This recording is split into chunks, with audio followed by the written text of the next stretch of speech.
Hello and welcome. Today, we are diving headfirst into the counting conundrum. We're going to go from the simple, everyday choices we all make to the almost infinite possibilities that secretly shape our entire world. Seriously, just take a second to think about it. What you're going to wear, what you'll have for breakfast, which route you take to work, all those little decisions add up, and they add up fast. But what if there was a way to actually count every single one of those possibilities? All right, to get our heads around this, let's start with a really simple puzzle. You got a jar with 3 pens, one black, one blue, and one red. Seems easy enough, right?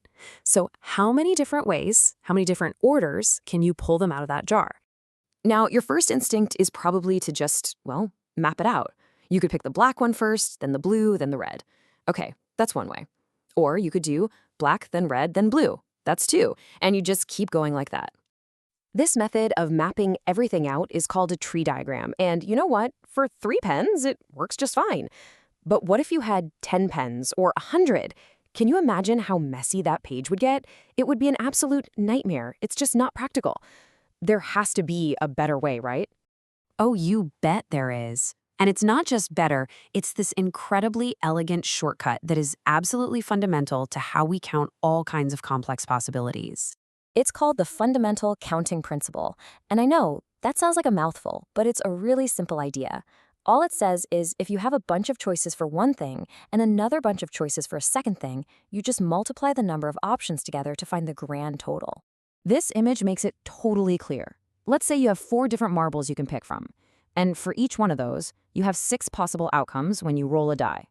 So how many total possibilities? You just multiply them. 4 times 6 is 24. It's that simple. No crazy tree diagram needed. Okay, so we've got our amazing shortcut, but now let's add a little twist, a complication that actually comes up all the time. That multiplication principle is fantastic for separate things, right? Like picking a marble and rolling a die. But let's go back to our pens. We're not doing 2 separate things. We're just arranging a single group of items. And here, picking red then blue is a totally different outcome from picking blue then red. The order is everything. To handle this, we need a new tool for our toolkit. It's called a factorial, and you write it with an exclamation mark right after the number. It's just some neat shorthand that means you multiply that number by every whole number all the way down to 1. So if we had 5 different pens, the number of ways to arrange them is just 5 factorial.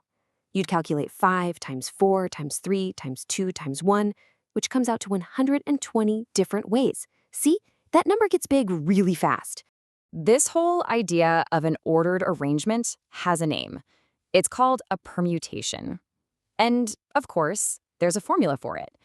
This is super useful when we're not arranging the entire group, but maybe just picking and arranging a few items from a much larger set. Let's put this into a real-world scenario. You're a coach with a swim team of 12 people. You need to pick 3 of them for a race to win gold, silver, and bronze. Since the order they finish in absolutely matters, it's a permutation problem. And get this, the formula tells us there are a mind-boggling 1,320 different ways to form that victory podium. So we've seen just how critical order can be. But what about all those times when it's not? Yeah, think about it. What if you're not assigning medals? You're just picking 3 swimmers from the team to go to a training camp. Does it really matter if you pick Sarah, then Mike, then Jen, or Jen, then Sarah, then Mike? Of course not. The group is the same. The order you picked them in is irrelevant. And this slide lays out the difference perfectly. A permutation is like arranging people for a picture. Who stands where creates a whole new photo. But a combination? That's like picking people to go on a shopping trip. The group is the group, no matter who you ask first. One is all about the arrangement, the other is just about the selection. And this concept has a name too. When that order just doesn't matter, we call it a combination. And you'll notice in the math, it's pretty handy. The P for permutation gets swapped out for a C for combination. Now the formula here is really clever. It starts by calculating the permutation, which gives us all the possible ordered arrangements. But then it divides out all the duplicates.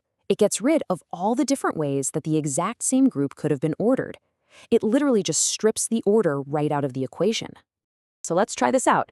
You have 5 types of fruit. How many different fruit plates can you possibly make? Well, this is a combination problem, because a plate with an apple and a grape is the exact same plate as one with a grape and an apple. And when we use the combination formula, we find there are 31 different plates possible. So we've covered counting principles, we've covered permutations, we've covered combinations. But here's the cool part. It turns out all of these ideas are connected in a single, beautiful, and totally unexpected pattern. Okay, get ready for some magic. This is Pascal's triangle. It's built on a super simple rule. Each number is just the sum of the two numbers right above it. It looks clean, it looks elegant, but it's hiding a massive secret. And here it is. This is the big reveal.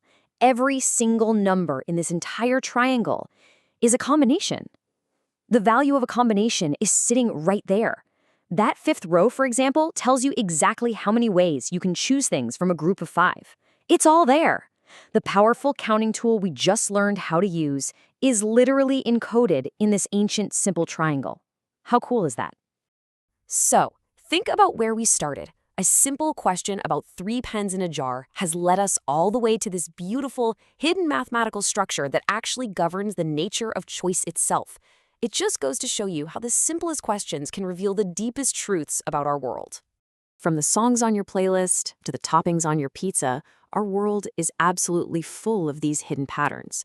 And now you have the tools to find them, to see them everywhere. So the only question left is, what are you going to count first?